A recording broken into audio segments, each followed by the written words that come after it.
सर्व अच्युत गोत्रे बंधू आणि भगिनी, त्याचप्रमाणे साधू संतांना दंडवत प्रणाम.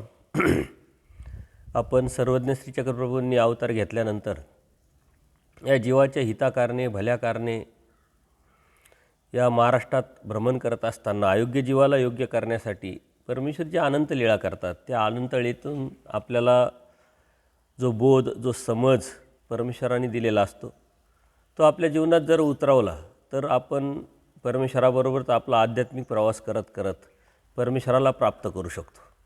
अर्थात सन्निधानातला आचार हे परमेश्वरापर्यंत आपल्याला घेऊन जाईल.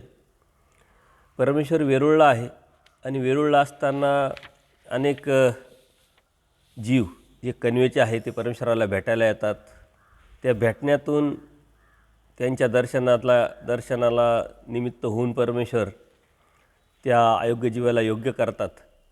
परंतु कळत नकळत त्यांच्याकडून झालेल्या चुका यावरती ही परमेश्वर प्रकाश टाकतात आणि त्या माध्यमातून आपल्यालाही एक समज, बोध, जाणीव करून देत असतात. ती जर आपण जाणीव समजून घेतली, करून घेतली आणि आपल्या जीवनात उतरवलं, त्यावरती आपण सातत्यपूर्ण प्रयत्न करत राहिलो तर नक्कीच परमेश्वराला आपल्याला प्राप्त करता येईल.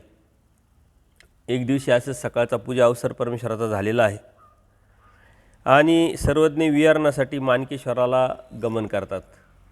अर्थात तिथले जे वेरूळचे जे लेणे, वेगवेगळ्या लेण्यांना वेगवेगळे नावं आहे आणि परमेश्वर या माध्यमातून अनेक लेण्यांचं वैशिष्ट्य, लक्षणं, त्यातली माहिती भक्तांना देतात. त्यातून एक आश्चर्य भक्तांना वाटतं आहे आणि त्यातून एक समज पण देतात की या ज्या गोष्टी आहे या कोणी जाणत नाही, त्या फक्त आम्ही जाणतो आणि आम्ही जाणतो याचा अर्थ आम्ही कोण आहात हे तुम्ही जाणा. हे आपल्यालाही समजलं पाहिजे, कळालं पाहिजे की परमेश्वराचं जे परमेश्वरत्व आहे कळत नकळत अनेक लीळेंमधून दाखवत असतात. परमेश्वर स्वयंप्रकाशित असल्यामुळं त्याला कोणीही कशानेही प्रकाश निर्माण त्याचा होऊ शकत नाही, आपल्याला समजू शकत नाही. तो परमेश्वर अप्रत्यक्षरित्या आपल्याला या लीळांच्या माध्यमातून प्रकाश देत असतात, समज, जाणीव करून देत असतात. तर परमेश्वर त्या माणकेश्वराच्या चौकात जाऊन आसन करतात आणि मग लेण्याच्या दारात ते उभे राहतात आणि माहिती द्यायला सुरुवात करतात. ह्या लेण्याच्या तळमजल्यावरील जे भुयाराकडे ते देव गमन करतात. सर्व भक्तजन देवाच्या पाठीमागं आहे, देव पुढं आहे आणि या त्या भुयाराच्या दारात चरणचारी उभे राहिल्यानंतर देव त्यातली माहिती द्यायला सांगतात. त्या भुयाराचं अवलोकन करतात आणि सर्वज्ञ म्हणतात इथे संगीतासह नृत्य गायन व्हायचं. ते भुयारामध्ये काय व्हायचं, कशासाठी ते उपयोगात आणायचं, तिथं काय घटना घडली, कशासाठी घडली, हे सर्व देव सांगताय. तर एकदा असंच सकाळी सगळीच नृत्यशाळा भुयारा आपलं गाणे वगैरे करत होते, कार्यक्रम करत होते आणि या भुयारातूनच आहे जे भुयार जातं दुसरीकडं, त्या भुयारातून काही चोर आले म्हटले आणि त्या चोरांनी त्यांचं सर्वच कपडे, लत्ते, दाग दागिने बऱ्याचशा स्त्रियांना पळून नेलं म्हटले आणि त्या पद्धतीनं डखल्यांना, दुसऱ्या भक्तांना देव ती गुफाम पण दाखवतात की कशी येते. आणि त्यानंतर त्यांच्याकडे असलेले जे कपडे आहे अगदी आथरायचे, पांघरायचे, उंची लुगडे काही स्त्रियांना ते घेऊन जातात. परंतु ते फक्त दागदागिने, कपडे लत्ते घेऊन जातात, स्त्रियांना सोडून देतात म्हटले. अशा पद्धतीनं त्या भुयाराचं महत्त्व तेव्हापासून या भुयारामध्ये नृत्य गायनं वगैरे करणं बंद झालं म्हणे. कारण एक भीती लोकांमध्ये बसते आणि त्या माध्यमातून परमेश्वराने ही माहिती या सर्व भक्तांना दिली. सर्वज्ञांनी ते सर्व त्यांना जीवान जे सद्भक्त होते बरोबर त्यांना भुयार दाखवलं. सर्वांना आश्चर्य वाटलं आणि मग सर्वांना घेऊन देव मठात गमन करतात. आता ह्या वेरूळचं लेणी खूप मोठी आहे, अनेक तिथं लेण्या आहे, परंतु कोणालाही त्यातली माहिती नाही. कशासाठी ते लेणी कोण वापरायचं आणि तिथं काय काय कोण लोक यायचे हे कोणालाही माहीत नाही. नंतरच्या काळामध्ये ते लुप्त झाले होते. नंतर इंग्रजांच्या माध्यमातून त्याचं उत्खनन झालं आणि ती लेणी परत प्रकाशात आली.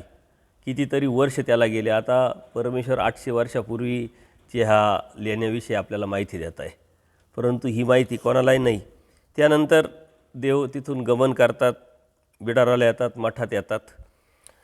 एक दिवशी असंच देव नाग नागमठाण्याला विहरणाला गमन करतात. तिथल्या चौकात आसन होतं. भक्तजन देवाला विचारतात आणि देवही भक्तजनांना विचारतात की नागमठाण म्हणजे काय तुम्हाला माहिती का? भक्तजन म्हणतात आम्हाला काय माहीत नाही देवा, तुम्ही सांगाल तर आम्हाला कळेल. तर मग देव त्यांची तीसुद्धा माहिती देतात की ही नागाची वस्ती होती म्हणे पूर्वी, म्हणून त्याला नागमठाण म्हणतात म्हणले. इथं नागपंचमीच्या दिवशी सगळे नाग इथं यायचे, लोकही गावातले यायचे, त्यांचं पूजन वगैरे करायचे. त्यांना दूध तूप असे घेऊन आल्यानंतर ते लाकडाच्या परातीत पसरट भांड्यात ते भरून ठेवायचे आणि ते नागसुद्धा ते दूध आणि तूप प्यायचे, तृप्त व्हायचे. संध्याकाळपर्यंत ते फणा उभारून राहायचे. लोक यायचे, पूजन करायचे, त्यांना ते द्यायचे आणि बरेचसे रात्रभर ते एक दिवस पूर्णपणे ती पूजा चालायची आणि नंतर सायंकाळ झाल्यानंतर ते नागसुद्धा आपल्या आपल्या बिळात निघून जायचे आणि लोकही आपल्या आपल्या घरी जायचे. म्हणजे ही जी नागपंचमीची जी प्रथा आहे ती पूर्वीपासूनच आलेली आहे. याचं कारणही शास्त्रीय जरी आपल्याला माहीत नसलं तर वैज्ञानिक कारण हेच आहे की आपला जो भारत देश आहे हा 70-80% शेतीप्रधान देश आहे आणि नाग हा शेतकऱ्याचा मित्र आहे. कारण त्याचं जे खाद्य आहे हे शेतीला जे अपायकारक जे प्राणी आहे ते त्याचं खाद्य असल्यामुळं ते अप्रत्यक्षरित्या शेतीचं संरक्षण करतात आणि याची जाणीव ठेवून याचे ऋण फेडण्याच्या उद्देशाने नागपंचमीचा सण आजपर्यंत लोक करत आले अशी आपल्याला आख्यायिका माहिती आहे. परंतु परमेश्वरसुद्धा सांगतात की नागपंचमीच्या दिवशी नागदेवता येते आणि त्यांचं हे लोक पूजन करायचे. तर तिथं ती माहिती द्यायची आणि म्हणून त्याला नागमठाण असं गाव पडलं, गावाचं नाव पडलं. आणि आजही जे म्हणजे अहिल्यानगरमध्ये जिल्ह्यामध्ये तिथं एक गाव आहे. त्या गावामध्ये अशा नागपंचमी दिवशी असे अनेक नाग पकडल्या जातात, त्याचं पूजन वगैरे केलं जातं. शिराळा म्हणून ते गावाचं नाव आहे. तर असे अनेक काही ठिकाणी रूढी परंपरा आजही आपल्याला ह्या पाहायला भेटतात, पूर्वीपासून आलेल्या आहे. परंतु आपण परमेश्वर भक्ती करत असताना अनन्यपणे परमेश्वराला शरण गेलेलो आहे आणि भक्ती करतो आहे, याचा अर्थ आपणही हे करावं का? लीळाचरित्रात आहे, देवानी माहिती दिली आहे, मग याला प्रमाण आहे असं घेऊन आपण त्याच्या पाठीमागं धावणं हे चुकीचं आहे. ही एक आपल्याला माहिती दिलेली आहे. आपण परमेश्वराची भक्ती करत असताना परमेश्वराचे अनन्यभावी शरण गेल्यानंतर परमेश्वरावरच्या समर्थवादाची निष्ठा ठेवून ती भक्ती आपण जोपासली पाहिजे. कालानुक्रमे समाजामध्ये ह्या परंपरा येत आलेल्या आहे आणि त्या परंपरा का कशासाठी याच्या बऱ्याच आख्यायिका आपल्याला ऐकायला भेटतात. त्यात काही यथार्थ असतं, काही यथार्थ नसतंही. परंतु आपण मात्र ह्या गोष्टीच्या पलीकडे गेलेलो आहे आणि म्हणून आपण फक्त परमेश्वराचीच भक्ती करावी. नागपंचमी आली म्हणून मग आता नागपंचमीची लीळा आहे लीळाचरित्रामध्ये, मग ते प्रमाण आपल्याला सापडतं आहे, मग देवाने आपल्याला माहिती दिली मग आपणही केलं पाहिजे. तर हे चुकीचं आहे. त्या प्रसंगानुरूप ती समाजव्यवस्था आणि तिथली माहिती देण्याच्या उद्देशाने देवानी ही लीळा केलेली आहे आणि ती माहिती दिलेली आहे. याचा अर्थ ते प्रमाण घेऊन आपण धावल्यामागं धावणं हे चुकीचं आहे. त्याच्यामुळं आपण या गोष्टी करण्याची आवश्यकता नाही. त्यानंतर एके दिवशी असंच देवसर्वज्ञ जे आहे ते विहरणाला शेवाळे तळ्याकडे गमन करतात आणि तिथल्या पश्चिमेकडं मोकळ्या जागेत आसन होतं आणि त्यांच्याबरोबर लक्ष्मीनाथ भट होते. त्यांना तहान लागलेली होती. ती तहान लागलेली असल्यामुळं त्यांनी काय केलं का तिथं एक वज्रासनामध्ये बसून गोमुखातून पाणी येत होतं. गोमुखातून पाणी येत असताना त्यांनी वज्रासनात खाली बसले आणि हाताच्या उंजळीनं ते पाणी पिले. त्यामुळं काय झालं का आजूबाजूचे ब्राह्मण होते ते त्यांना हसायला लागले आणि त्यांची चेष्टा करायला लागले आणि त्यानंतर त्यांनी त्याच्याकडे दुर्लक्ष केलं आणि ते परमेश्वराकडे येतात, दंडोत घालतात. सारे ब्राह्मण लोक समोर बसलेले असतात आणि मग देव त्यांना समजावतात, काय हो तुम्ही तर ब्राह्मण आहे म्हटले, वरून शास्त्र जाणता म्हटले, 4 गोष्टी कळतं तुम्हाला, त्यात आमची जवळीक आणि तुम्ही त्या गोमुखातून डायरेक्ट पाणी कसं प्यायला म्हणले वज्रासनात बसून म्हणले, हे चुकीचं आहे. ते ब्राह्मण हसत आहे म्हटले आणि त्यामुळे तुम्हाला दोष लागतो आहे. कारण केली कृती तुम्ही, त्यांनी पाहिली, ते अज्ञान आहे आणि त्याच्यासाठी ते हसताय, चेष्टा करताय. तर त्यांच्या हसण्याला, त्यांच्या चेष्टेला, त्यांच्या दोषाला किंवा त्यांच्या ज्या आविधीला आहे याला कारण कोण झालं, निमित्त कोण झालं? तुम्ही केलं. जर तुम्ही ही गोष्ट केली नसती तर त्यांनी पाहिली नसती तर त्यांनी केली नसती. याचा अर्थ त्यांच्या दोषाला, त्यांच्या चुकीला, त्यांच्या आविधीला तुम्ही कारण झाले, तर याचा दोष तुम्हाला लागेल म्हणले. हा दोष तुमच्या लक्षात येत नाही म्हटले. तुमच्यामुळे त्यांना दोष घडला आणि त्यांनाही पाप घडलं, त्यांनाही पाप घडवलं. तुम्ही घडलं परंतु तुम्ही घडवलं. त्याच्यामुळं त्यांची क्रिया जी आहे ती अविनाशी आहे आणि हे संस्कार पुढं लागत लागत मोठ्या पापापर्यंत ते जाऊ शकतात आणि त्यांना नरक होऊ शकतं. त्यांना ज्ञान नाही, त्यांना हसायचं कळत नाही, का हसायचं, कशासाठी हसायचं हे काही कळत नाही. तर तुम्ही असं काही करू नका की दुसरे दोष घेतील, आपल्या कृतीला लोक नावं ठेवतील, असं आपण वागू नये म्हटले. आणि मग त्यांचे ते लक्षात आल्यानंतर त्यांनी ते दंडोत घातले, श्रीचरणावर मस्तक टेकवलं. हे मात्र देव सांगत होते त्या लंके जे आहे ब्राह्मण त्यांना देव समजून सांगत होते, लक्ष्मींदर भटांना. परंतु सारे ब्राह्मण ऐकत होते आणि ते ब्राह्मण ऐकत असल्यामुळे त्यांना भीती निर्माण झाली की देव काय सांगते, आपल्याला पाप लागलं त्यांना हसलो तर आपण असं करायला नाही पाहिजे. आणि त्यांना भीती वाटल्यामुळं ते मनातल्या मनात म्हणतात, हे कसंही पाणी प्यायले तर आपल्याला काय त्याचं म्हणे, आपण इथून पुढं असं हसायचं नाही, गप्प बसू आपण. अशा पद्धतीनं देवाने त्यांनाही निरूपण केलं, यांनाही निरूपण केलं. थोडक्यात काय की आपण आपली कृती करत असताना, धर्म सांभाळत असताना, समाजात वावरत असताना आपल्याकडून अशी काही चुकी करून होऊ नये जेणेकरून त्या चुकीचा परिणाम दुसऱ्यावर होईल आणि त्यांच्या आविधीला आपण कारण होऊ. कारण केली क्रिया वाया न व्हायची, इथं कोणतीच क्रिया वाया जात नाही. मग ती चांगली पण वाया जात नाही, वाईटही जात नाही. वाईट क्रिया केली तर वाईटाला उपयोगी पडते आणि चांगली क्रिया केली तर चांगल्याला उपयोगी पडते.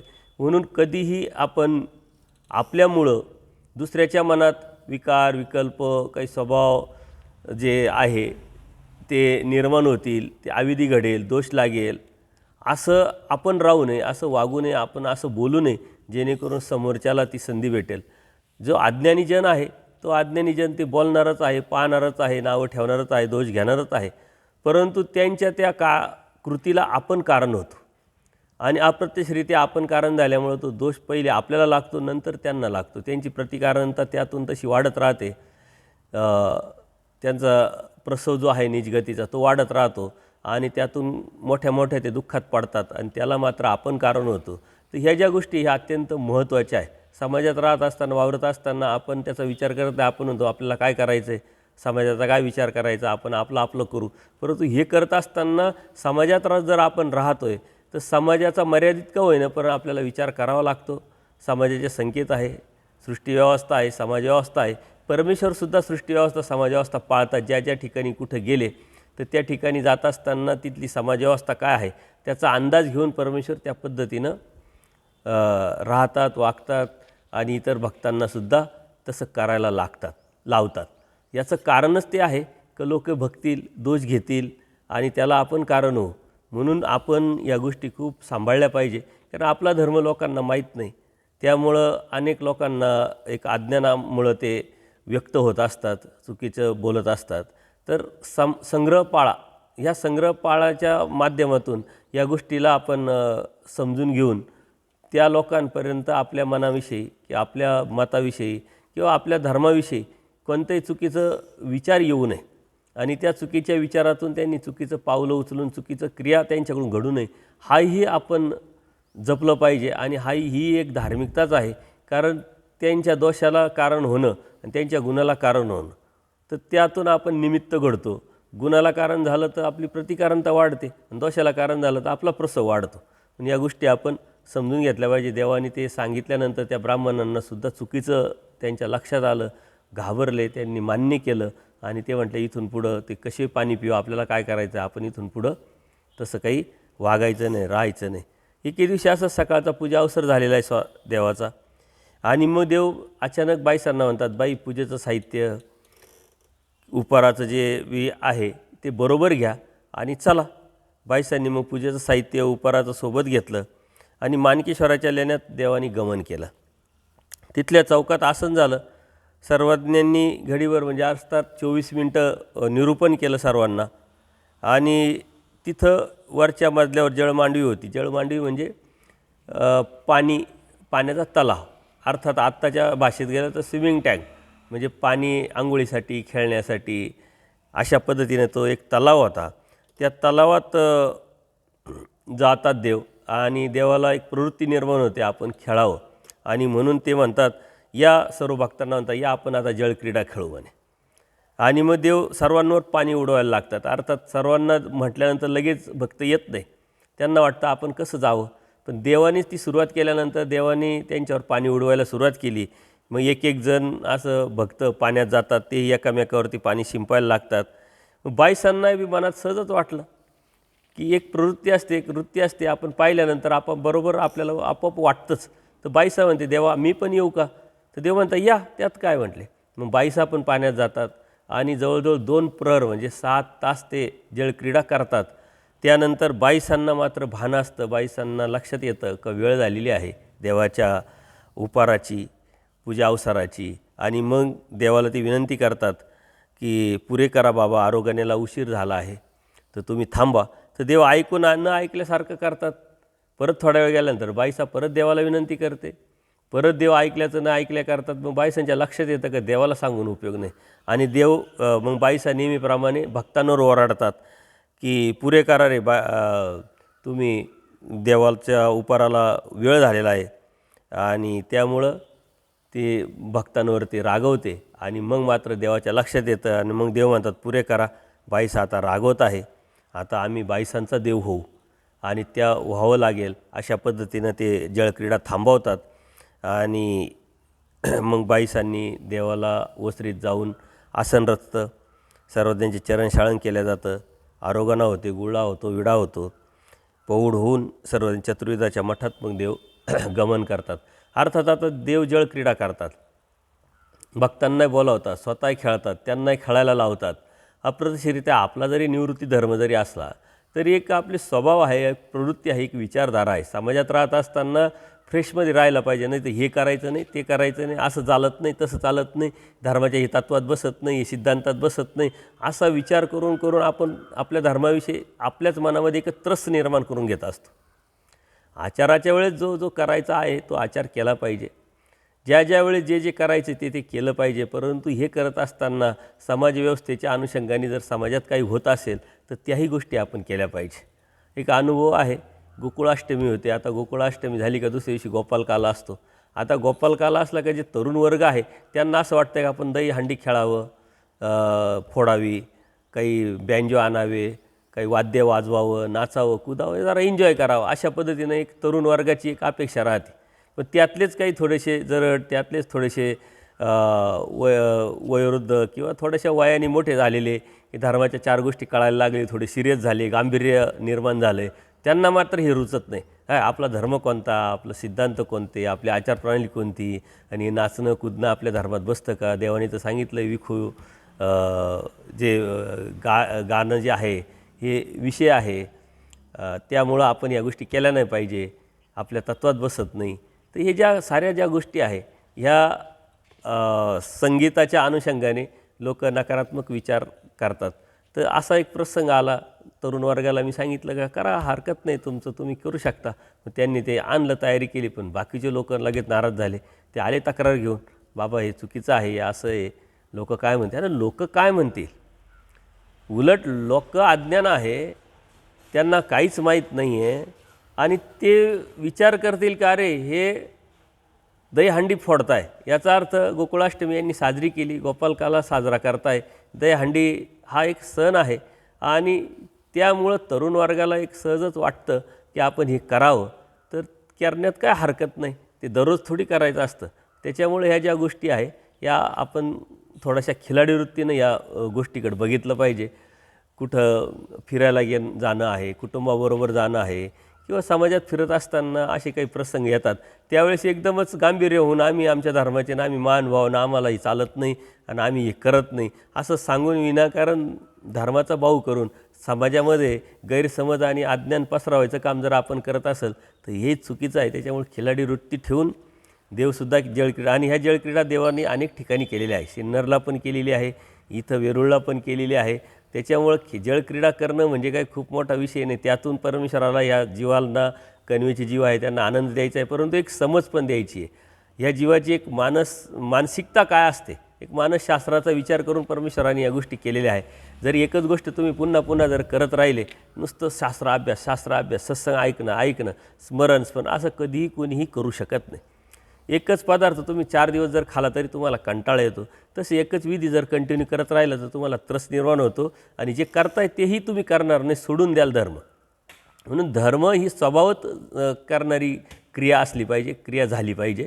एक नॅचरल उत्साहपूर्ण आतून अंतःकरणापासून ती करताना आपल्याला आनंद वाटला पाहिजे, सुख वाटलं पाहिजे, परमेश्वराचा वेद आणि वेच वाटला पाहिजे. परंतु हे करत असताना कंटिन्यू जर तुम्ही करत असला तर आपोआपच त्यामध्ये एक कोरडेपणा निर्माण होऊ शकतो. आणि म्हणून समाजव्यवस्थेमध्ये राहत असताना जे नामधारक वासनिक आहे यांनी याचं भान ठेवून या गोष्टीचा विचार करून धर्माच्या ठिकाणी आपण केलाच पाहिजे.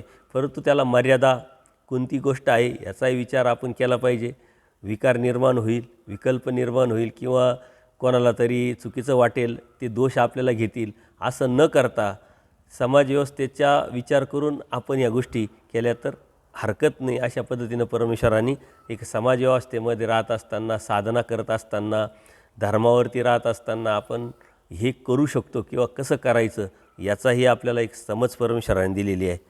पालाडांग्या म्हणून एक देवगिरीच्या राजाचे एक मोठे दरबारातील मोठी आसामी आहे. ते सर्वज्ञाच्या प्रसिद्धी कीर्ती ऐकून आता देव वेरूळला आहे आणि वेरूळपासून देवगिरी अगदीच जवळ आहे.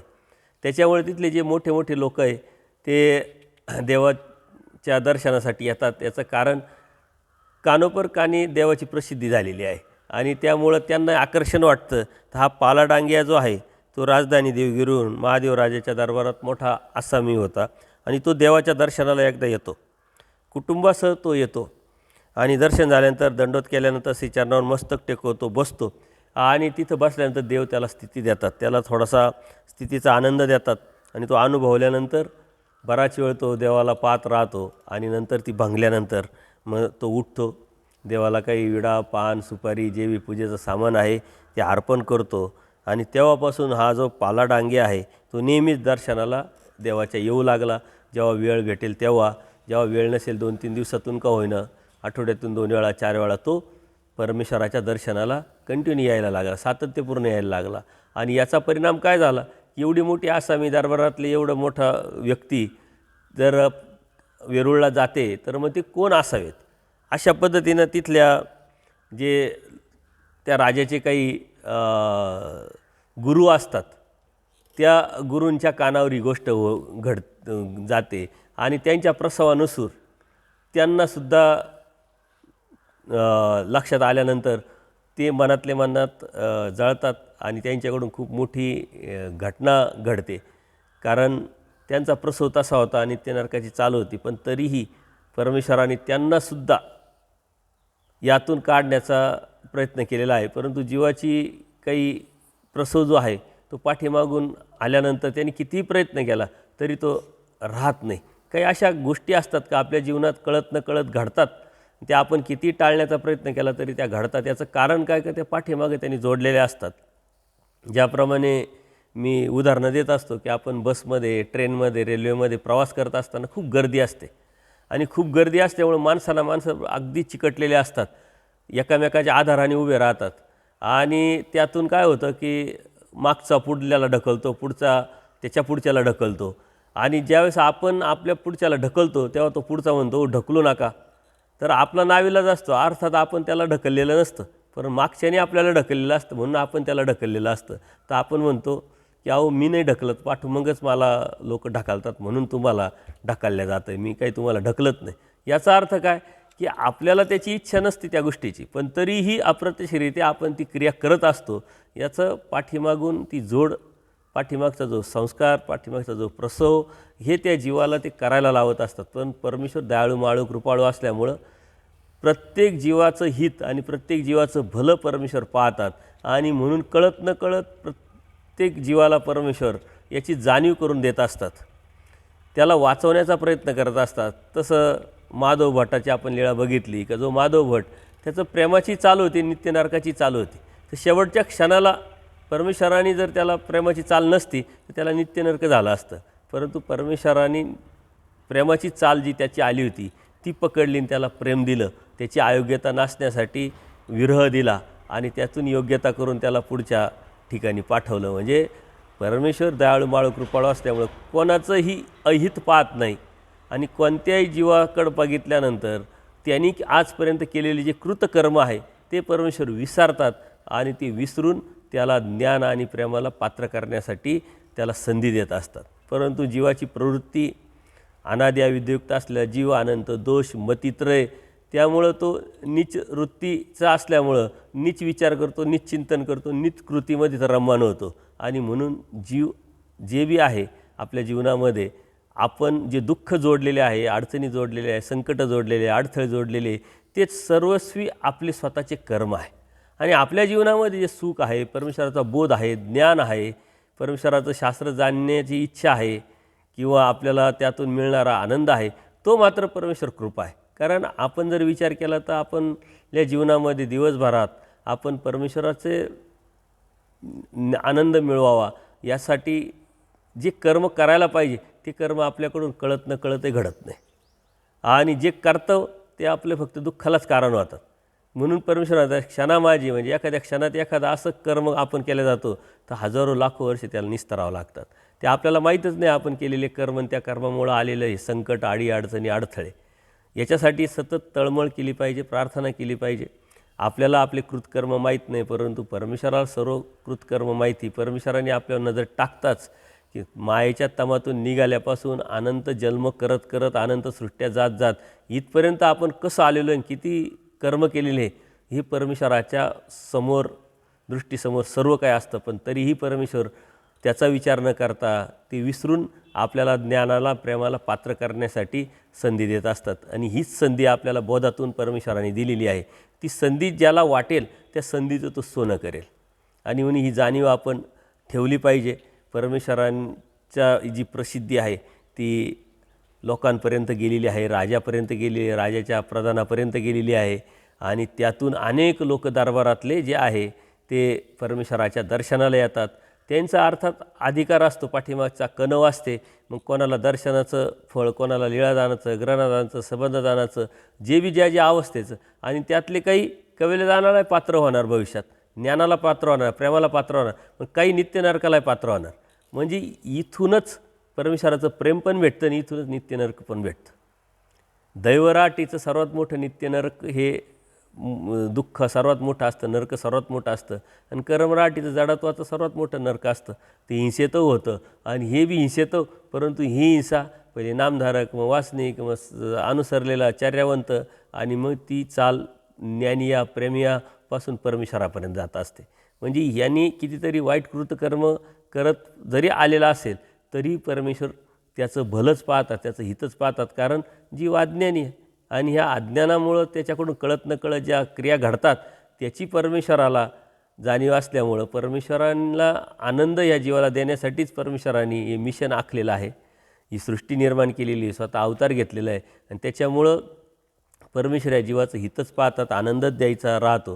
तर या साऱ्या ज्या गोष्टी आहे यात ब्रह्मसानू वगैरे जे आहे की देवगिरीच्या राजाचे, महादेव राजाचे जे गुरु आहे त्यांच्यापर्यंत जाते. आणि मग त्यांनी इकडं तिकडं चौकशी केल्यानंतर त्यांना लोक सांगतात की वेरूळला असे पुरुष आलेले, सारे राजदरबारातले सारे लोक त्यांच्या दर्शनाला जातात. त्याच्यामुळं त्यांच्या लक्षात येतं की आपल्याकडे जे दररोजचे लोक यायचे दर्शनाला ते आता कमी झालेले आहे, कोणी येत नाही आहे. आणि आलंय तरी लगेच येऊन भेटून निघून जातात, एक प्रोसेस म्हणून. आणि मग आपोआपच माणसाच्या मनामध्ये एक नकारात्मक भावना, एक द्वेष निर्माण होत असते. अशा वेळेसच आपली परीक्षा असते. परमेश्वराने तर मारिता पूजिता समानच. म्हणजे एखादा आपल्याला स्तुती करणार आहे तर तो आपल्याला आवडतो, आणि एखादा निंदा करणार आहे तर त्याच्याविषयी द्वेष निर्माण होतो. परंतु तीच आपली परीक्षा असते. कोणी जरी द्वेष केला, कोणी नावं ठेवले तर त्याकडंसुद्धा त्याच नजरेने, त्या दृष्टीनं आपण पाहून आपण आपलं नुकसान का करून घ्यायचं. तो त्याची कृती करतोय, तो त्याचं कर्म करतोय, त्यातून त्याला जे भेटायचं ते भेटणार आहे, असा पॉझिटिव्ह विचार करून जर आपण त्यापासून दूर राहिलो तरच परमेश्वर आपल्याला प्राप्त होणार. समाजामध्ये राहत असताना, ही समाजव्यवस्थेमध्ये राहत असताना हे अनुभव आपल्याला दररोजचे येत असतात. कोणाकडून चांगलं बोललं जातं, कोणी निंदा करतं, कोणी अपमान करतं, कोणी बदनामीकारकसुद्धा करतं, मागं पुढं करतं, ते आपल्या कानावर येतात. परंतु ते आपल्या हृदयापर्यंत, आपल्या मनापर्यंत, आपल्या बुद्धीपर्यंत जाऊ न देणं ही साधना आहे. आणि ह्या ब्रह्मसानूकडून तीच चुकी झाली. तो अर्थात त्या देवगिरीच्या राजाचा गुरु होता, त्याला त्याचं गुरुत्व बहाल झालं होतं, याचा अर्थ त्याची तेवढी योग्यता आहे म्हणून तो त्या पदावर गेला होता. पण त्या पदावर जाऊनही त्याला त्याच्यामध्ये जो अंतर्बाह्य बदल करायला त्याला पाहिजे होता तो त्यांनी न केल्यामुळं तो नित्य नरकाला गेला. तर ह्या ज्या गोष्टी आहे यातून आपल्याला खूप काही शिकण्यासारखं आहे. परंतु त्या शिकण्यातून आपण आपल्या जीवनामध्ये जर बदल केला आणि हा बदल करत करत परमेश्वराच्या सन्निधानातच परमेश्वराबरोबरच आपण आपला आध्यात्मिक जीवन प्रवास करत राहिलो तरच आपल्याला परमेश्वर भेटेल. सर्वज्ञ श्री चक्रधर स्वामी की जय. दंडवत हो.